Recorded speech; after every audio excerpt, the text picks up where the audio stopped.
Hey everyone, Florida Man here. I'm back in Ukraine. I took a short trip to Lithuania. During my trip, though, a lot happened on the world stage, especially between the US and Ukraine. We had the freeze, and then we had an agreement which was going to put in a 30-day ceasefire. And I wanted to talk about this the ceasefire, the prospects of a lasting peace in Ukraine, and US's changing foreign diplomacy. And probably I'm going to make some predictions in this video and try to figure out what's going on. So I got to kind of break this up into sections. So the first thing we need to talk about some known realities. And the known reality was that Ukraine could not stop the war. Ukraine was never in the position to stop the war. It was never in Ukraine's responsibility. It was never Ukraine's responsibility to stop the war. The only way you could say it was Ukraine's responsibility is to kill the Russians so bad, like to kill them so well that the Russians stopped, right? That's the only way you can say Ukraine has a responsibility, where they were able to utterly destroy the Russian army. That's the only way you can say, like, all right, yeah, Ukraine failed in that regards to bring Russia to the table. It's always been in Russia. So people say, oh, the ball's in Russia's court. It's in Putin's court. It's always been in Putin's court. Putin was the initiator. He started it. He was the aggressor. He's the one invading Ukraine. Yes, there are Ukrainians in curse because that's what they were trying to do to try to get some sort of peace deal later on. This is going to be very interesting because the question is, what's different this time, right? So first, the U.S. the U.S. went to Russia first, and we don't know exactly what they said. We know Putin and Trump talked, and we don't know exactly what they said. Now, Trump says Putin is interested in peace. And how I usually think about this is like, Trump plays checkers, all right? Everyone talks about 4D chess. Trump plays checkers. He's a very good checker player, all right?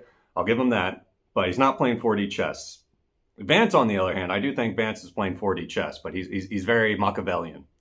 And I think he's got some deep down issues, childhood issues. I don't know what happened, man, but yeah, it seems like something didn't go right for him in the past. But disregarding that, back to the issue. So then basically they had their talk. There was no official talks. There was no official statements besides Trump saying Putin wants peace. And so then the U.S. goes to Ukraine and they try to impose like a ceasefire. Now, the important thing to understand here too is what happened. It's crazy because you think about it, was this planned, the botched diplomatic mission in the U.S. where we all got to see a fight break out and we got to see Vance and Trump jump on Zelensky. And then we saw a week of just utter collapse in, the relationship between the U.S. and Ukraine. Was that a planned deal? Was that planned to try to really force Ukraine into the talks and to really get them to get to a ceasefire? Now, the interesting thing to think about is beforehand, President Biden, President Biden was, the standing line beforehand was that we're backing Ukraine regardless of what Ukraine's the one who's going to set the pretty much what peace do they want, and we're going to back them on that. Now that's the official talk. I don't know if that's the actual, behind the doors what they're saying, but that was the idea. It was up to Ukraine to actually go forward and be like, all right, this is what we want. Now, this is where I think things are different, and this is where I kind of took me a couple minutes here to get into this, but yeah. The difference now is that previous administration, let's say if Russia agreed to a ceasefire under Biden and all that stuff, they're probably going to remain heavily sanctioned for the remainder of the U.S. presidency of Biden. And I think this is where it's kind of getting, this is my prediction. Now, there could be a chance Russia just says F off. We're happy with what's going on right now. And then we get to see what Trump does. And, we get to see that final, friction between two, egomaniacs. But maybe what I'm thinking, probably the discussion was, look, you get the ceasefire and we'll normalize relations and we'll get these sanctions off of you. That's what I'm thinking is probably going to happen. I'm thinking basically they had a handshake agreement. Look, you come to the tables, you guys do a ceasefire, and then we'll normalize relations. That to me is very dangerous, very irresponsible, and basically it is going to cause a forever change in U.S. foreign policy regarding Europe, and it's going to cause a dramatic change in Europe. Basically, what I'm thinking, that's the game plan. I'm thinking Vance and them, that's their game plan because they want to pivot towards China. They want to focus on China. And maybe that's their idea. Maybe, like I said, I could see Vance trying to do 4D chess. And the idea is Russia is no longer the US's main political opponent. That's China. But you want the EU members, like maybe like we're still in NATO. Like I'm highly doubting. I think they're playing a very risky game here. But maybe on one hand they're thinking, all right, we pull out, we show the disregard for Ukraine, we normalize relations with Russia. Europe gets its shit together. Europe needs to go get its shit together and have its own military, from which they will be self-reliant and they'll be able to protect themselves from Russia. And so then we could fully focus on China. And hey, maybe we can call on them in the future. I doubt that. I doubt that's actually going to happen. But I think that's kind of might be the mindset that they're having. Because I'll tell you this, ceasefire, I think all of Europe's going to be happy with that. Everyone's going to be happy with a ceasefire. What they're not going to be happy with is what got Putin to the table to do a ceasefire. That's where I think we're going to have a big schism with Europe when it comes to the U.S. and foreign policy. I know already our securities, the U.S. security and Europe's security, we're already seeing a divergence. But I think if we actually see the U.S. try to normalize relations with Russia, try to remove sanctions from Russia, that's when we are going to see a massive schism. And that's when I think it's going to be a real big difference between the U.S. and the rest of Europe. And that's my concern, honestly, because I think like I said, Vance and Trump, they're very, not just isolationist, but like they don't see Europe as long-term allies. They don't see us, I said us there, but been here too long. But yeah, they don't see them as actual allies. That's how I see it. And that's my concern. My concern is basically Putin's kind of already, he's gaining ground. He's working on it. And a ceasefire to him would be, all right, that gives me, and normalized relations with the U.S., that allows him to rearm. That allows him to restock. That gives him a soft landing for his economy. But then yet again, I know some people said, oh, once the war ends, like Russia's economy is entirely based on the war. Yes, but also think about this, just because you're not having a war doesn't mean you stop making tanks. You stop making artillery shells. You can stockpile this. And that's what I think is going to happen. And that's going to be really bad. So maybe in Putin's mind, like, all right, so here we go. We get our ceasefire. We get a handshake agreement from the U.S., from Trump, that, all right, once we get the ceasefires going, we'll start normalizing relations. We'll get some of these sanctions off. Our economy can start moving again. And we do another rearmament. And then I go and do what I do best, which is sow disinformation and distrust into Europe. And then my next project then is to break up the Baltic states, sow disaster in the EU, try to prevent any sort of new EU or European military coalition. Because I think NATO is pretty much, I think it's just a paper agreement now that's about to get ripped in half, when the rubber hits the road. I think that's what we're about to see, unfortunately. But yeah, that's Putin's new objective. And he's like, all right, then I work on this and I focus on this. And I think he's okay with, that might be the thing. This could actually happen. We could actually have a ceasefire. I think it could be really good.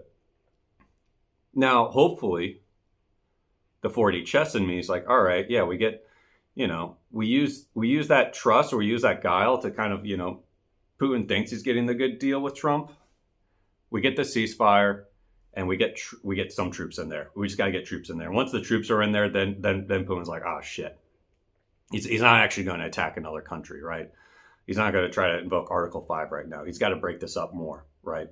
But that's one of the hopes, that this handshake agreement turns into a betrayal and then we don't lift the sanctions. But honestly, guys, how Trump is, who he's been pandering to, who he likes through the history, he likes authoritarians. I think he definitely sees money to be made. And interesting thing, I watched a video recently from Kraut. He's a great YouTuber. He does a lot of political analysis, like political history videos. And he did one recently about German Ostpolitik, and talking about basically, during the 80s, we had this idea that opening markets, by just opening these markets, we can democratize these nations, these authoritarian nations. Like once the average income of people went up, they had more demands, they had more political demands, and therefore that led to political reform from which sprang within. And basically, like he went into the one idea is like, yeah, sometimes it works, but you have to approach it in a certain way where you're using trade as a carrot to try to force reform on these other nations. But then the other side is if it's the end goal, if it's just trade as the end goal and you believe trade in the end is what causes this, then you're wrong. And we've all seen this. You look at China, look at Russia. Trade in itself does not create a democratic or more, equal or prosperous or fair nation. Not at all. And so I think, Trump he doesn't care about trying to reform the people or trying to get a better nation, like better relations, a more stable Russia that is more content with the borders at hand. He's looking at the finance. He's looking about how he can make money. He's looking about, look, we're about to put major tariffs on a bunch of EU, Canada that produce. We just had the aluminum. And imagine that. Imagine if Trump gets a deal with Putin and they have an agreement, a no tariff steel import for the U. Imagine if the U.S. started importing Russian steel. All right. That is my concern where, like I said, it's always been on Russia to stop this war. It's always been on them, So what is he going to get out of it this time if he does come to an agreement for a ceasefire? Because it looks like, look, Kursk is in a really bad situation. Give Kursk another 3 months. I don't know if they're going to hold it. All right. It looks real bad. Why would he call for a ceasefire now? It'd be better for him to get the Ukrainians completely out of his territory. Then he'd be in a way better position.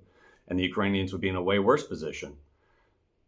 So, yeah, that's what I'm seeing right now. I'm seeing what is going to entice Putin to want to come to the table right now. And that has to be something the U.S. is going to offer. And what the U.S. can offer is relief, sanction relief. And I think that shows what's the weakest part of a democracy when it comes to foreign policy, is that you just got to wait it out. The authoritarians just have to wait it out, right? That was it. Putin won. He got his land. He got everything he wanted. He just had to wait out till he got an administration that was friendlier to him. And then he could do what he wanted. And that's my fear. That's the fear I have, is that this is what Putin excels at. And he understands this weakness in democracies. He understands that, all right, I just got to cozy up with certain parties. We'll play our game. We'll try to get them in higher positions. And then basically, before you know it, you have favorable deals for us no matter what we do. And they can play that across Europe as well. And I think that's the thing Europe needs to come to understand is understand this weakness, understand this inherent weakness in a democratic system, and start building the guardrails to prevent foreign actors from fully exploiting it to a degree that Putin can do. All right. It is very upsetting and very concerning in the long term because, yeah, the U.S. is shifting away from Europe completely. That's what it looks like. And they're going to focus on China. But then also in the long term, I think the U.S. is overplaying its power, its strength. I think we're too strong than what we actually are. Look at our failed ability in Afghanistan and Iraq, Vietnam. I think we completely overestimate our strength. And it's only going to hurt us more because now Europe's building its own security sector. You talk about basically we had all these deals. We were able to get the F-35s made at a lower cost because we were able to produce more for other partners. That's not going to be the case anymore. We're talking about lowering the deficit and all these other things. It's long-term bad pie. All right, I'm just going to say bad pie. It's all bad pie.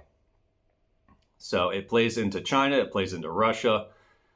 I don't see it working out very good in the long term. I'm trying to figure out what I don't see that they see when we're playing this game. Okay. That's going to be it for me, guys. Thanks for my random hot take about what's going on here. I'm going to say this. I think I might do more hot takes because they seem to do a lot better than my technical videos. But I'm still here. I'm still in Ukraine. I got back in. I guess a little update about what's going on with me. I've had some opportunities lately to travel, to meet people, and it's something serious, and it might cause me to take some dramatic shifts in what I'm doing in Ukraine. I'll have a proper video about that later down the line, but yeah, I'm still here, guys. We're still helping the Forge. Your guys' donations are still going to the Forge and other projects around Ukraine that's helping the Ukrainian military. Thank you again for all your guys' support. All right, guys. Florida man out. Be safe out there.